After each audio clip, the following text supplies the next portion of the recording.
David Owen, Chief European Financial Economist at Jefferies. Thanks very much for coming in, David. So the ECB is expected to leave its policy rate unchanged at 1.5%, isn't it? But it is expected to signal a shift from its current stance to perhaps something a little more neutral, perhaps somewhat looser. So what language are you watching out for? Well, in particular, whether he still adopts this monitoring very closely language, which is the still suggesting that they're not in a position to think about cutting rates anytime soon. Remember, back in 2008, they raised the rate in July, and they didn't cut the rate until November of that year by 50 basis points. The Eurozone at that point had been in recession for well over 6 months, and Lehman's obviously failed in September.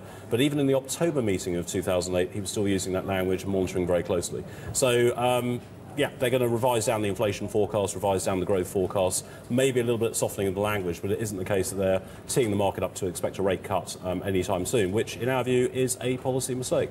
Why is that? Well, what they should be doing is reducing the rate now by at least 50 basis points in order to help kickstart recovery, also take pressure off the banking sector, which is obviously creaking, and moreover, take some of the pressure off the sovereigns. It would make it much easier for the ECB to keep the benchmark interest rates for Italy and Spain below 5% if they had a lower short rate. But obviously, it's not going to happen today. So you think when do you expect them to cut rates? Well, I think the earliest opportunity is when Mario Draghi comes on board in November. It may be the case that we don't get a rate cut until December, but I think at that point, if the situation hasn't stabilised, we'll have rates quickly down to 1% and not lower. OK. Now, what about this other idea of, reports that we're seeing concerns about the money market supply being somewhat tight, interbank lending rates are increasing. Can we expect something in the way of liquidity support from Trichet today for the banks? Well, again, we'd hope to see that, but whether it happens is a moot point. I think the ECB's perspective is it's supplying liquidity on demand. If the banks need liquidity, the ECB is there to provide liquidity, so it may feel we're doing enough. And also remember, they're trying to put pressure on the sovereigns in countries like Italy and Greece to push through austerity packages. So from the ECB's perspective, there's a bit of game theory here. If we loosen things on the monetary side, maybe it takes some of the pressure off the periphery to tighten on the fiscal side.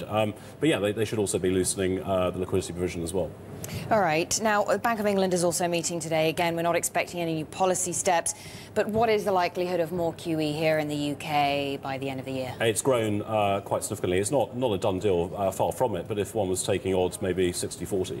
And in particular, Martin Will in the speech a couple of weeks ago, where, remember, Martin was voting for rate rises in the UK between January and July. He then took that rate rise off the table in August. And about 2 weeks ago, and I think quite an important speech, he actually highlighted that the bank could actually, if circumstances warranted, buy gilts at the longer end of the market. So doing, in effect, what the Fed may be doing in a sense, where you try and bias down the longer end of the yield curve, where you get flattening out the yield curve through the spectrum. But Martin, in that speech, made the point that they could buy a lot of long-dated bonds. So, the situation's very fluid, it was very data-dependent.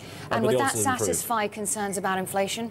Well, inflation in the UK is coming down, and will come down next year. I think we should be convinced of that. I think the issue is more about growth and whether we are seeing the makings of a double dip. I think what's concerned policymakers, and really should concern also the ECB, is this sort of this evidence of a coordinated slowdown, if not a move into double dip for some of these economies. OK, I do want to ask you about the German Constitutional Court's rejection yesterday of challenges to the bailout of peripheral Eurozone countries, and indeed Germany's participation in the bailout.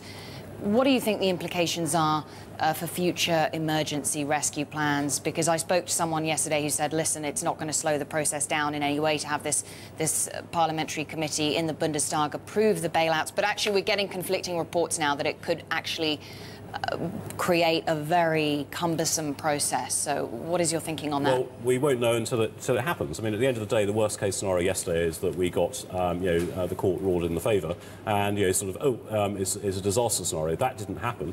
But yes, I mean, at the end of the day, everything will have to be approved, albeit by a small number of people in Germany. But different measures will have to get approval, and that does concern people in the markets, because obviously it means in terms of the bailout, if they're starting to buy bonds in the secondary market, how much much approval is going to be required for that. If the size of the bailout has to be increased, again, how much approval has to be needed. And there's only one country, it's just Germany.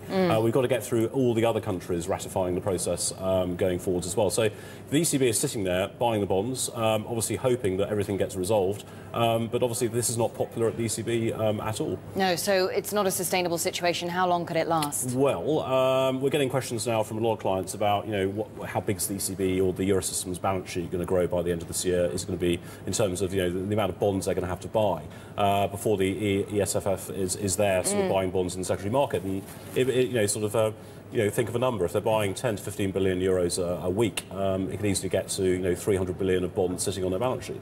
So they're taking on a great deal of risk? They're taking on more risk, but also, the issue for them is that they don't really wish to be doing this, which the market also knows. So we've still got an awful long way to go. As I say, if the ECB was to cut rates today, it would make the situation easier to sustain going forwards.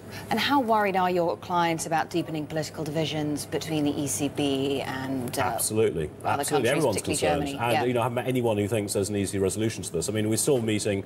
Most people think that the system will hang together, but we're getting more questions about obviously a breakup scenario occurring, with maybe Germany leaving the rest behind. Is that feasible? Well, who knows? I mean, the situation would have to be very bad, I think, for that to happen. But, at the moment, clients are generally very, very bearish.